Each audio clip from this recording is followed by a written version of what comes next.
mobil merah yang mahalnya gila-gilaan. Semua anak kagum padanya.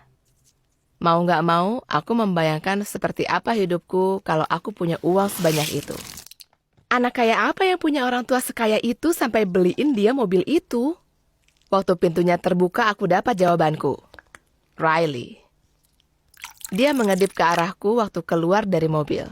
Di saat kantong mataku hitam dan aku memakai kaos yang sama 5 hari berturut-turut, Riley memakai kalung emas dan pakaian bermerek. Apa-apaan? Dia dapat uang dari mana? Aku nggak perlu lama bertanya-tanya. Riley mendatangiku di lokerku dan bertanya apa aku udah kangen sama dia. Aku kesal dan bertanya apa dia habis nyuri bank.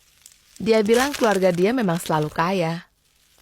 Tapi di akhir pekan, bisnis ayahnya dibeli oleh perusahaan besar dan dia jadi miliarder. Aku kesal banget. Aku kerja mati-matian setiap hari, sedangkan dia yang punya uang. Aku membanting lokerku dan berusaha pergi. Riley menyudutkan aku dan bilang kalau aku beruntung karena dia mau menerimaku dan membantuku.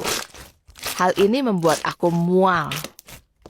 Tapi waktu aku jalan pergi dan beban kerja berhari-hari mulai membuatku lelah, aku jadi mikir kalau itu ide bagus. Malam itu saat kerja, aku berdiri selagi seorang pelanggan berteriak padaku.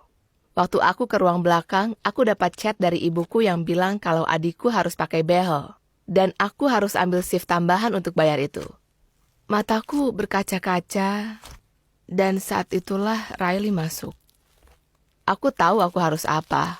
Aku nggak mau, tapi aku bilang Riley kalau aku mau balikan.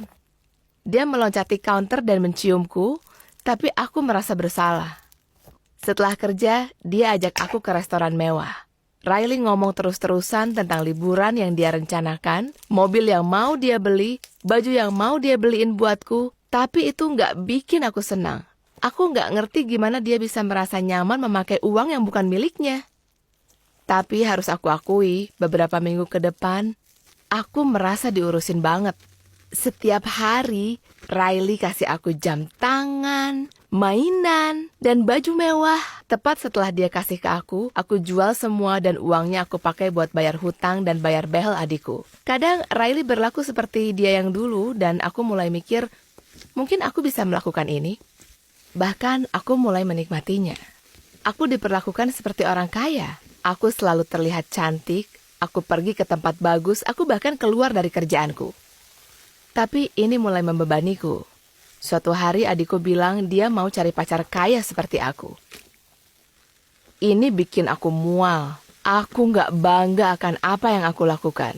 Aku sadar aku jadi contoh yang buruk baginya. Saat itu juga, aku tahu aku harus putusin Riley dan ambil kerjaan lamaku.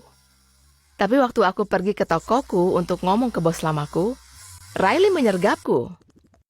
Dia bilang dia punya kejutan untukku. Tiba-tiba, aku sudah berdiri di bandara memegang sebuah tiket ke Paris.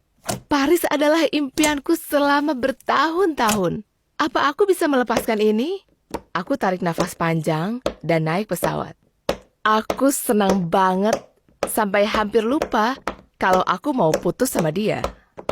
Aku bisa membayangkan diriku di Menara Eiffel.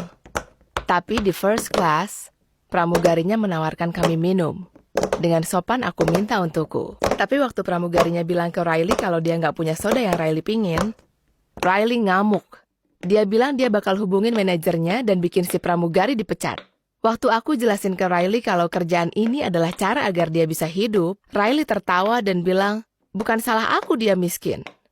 Di saat itu, aku merasa malu luar biasa. Aku berdiri dari kursiku, aku bilang ke Riley kalau aku nggak bisa pacaran sama orang kayak dia. Dan aku jalan melewati lorong untuk keluar dari pesawat. Dia teriak di belakangku, bilang kalau aku bakal jadi miskin sepanjang hidupku.